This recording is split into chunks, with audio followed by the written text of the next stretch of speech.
Binabangko sa gilas, franchise player na ngayon sa Korea. Coach Tim, take note, tara, kwentuhan. Carl Tamayo, isang 6'8 forward na may tira sa tres. Isa sa mga future ng gilas mga idol. Pero pagdating sa ating national team, limited palagi ang playing time niya at minsan lang pinagkakatiwalaan ni Coach Tim Cone. Subalit ngayon sa KBL kung saan nasa MVP race ang season performance niya, siya na ngayon officially ang franchise player ng kanyang kupunan mga idol na LG Sakers. Yan mismo ang sinabi ng kanilang head coach ayon sa balita ng trusted at kilalang KBL insider na si Bay KPD. Sabi ng coach nila, gagawa sila ng lineup next season na nakasentro kay Carl Tamayo mga idol. Meaning, ibabagay nila ang lineup nila kay Carl mga idol.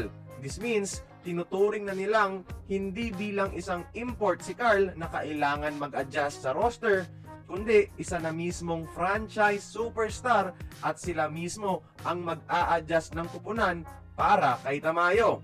They are letting Carl Tamayo lead them to success in the next KBL season. Yung trust na ito kay Carl mga idol, yung trust na bigyan siya ng maraming opportunities ipakita ang laro niya, nagresulta ng maganda and made Carl Tamayo blossom into one of the most dangerous forces in Korean basketball today. Ito sana yung hiling natin na maintindihan ni Coach Tim Cone mga idol.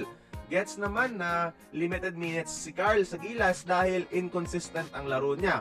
Pero that's because bumaba ang confidence niya with the lack of playing time.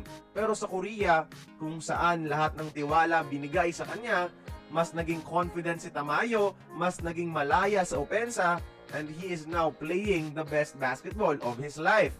6'8 forward, may size, may shooting, at kayang mga labaw sa ilalim, and higit sa lahat, napakaganda ng footwork. Sayang lang kung palagi siyang nalilimitahan sa gilas. Kung yung confidence at laro niya sa KBL, ma-maintain niya sa ating national team, mas magiging delikado ang gilas mga idol. I hope makita din ni Coach Tim ang halaga ng isang Carl Tamayo bago pa mahuli ang lahat. Kaya kayong mga idol, like this video if gusto nyo na makitang may more minutes si Carl sa gilas at tingin nyo, lalakas kaya ang gilas kung maglalaro si Carl Tamayo in his full potential? Join the conversation, magkomento lamang sa ibaba.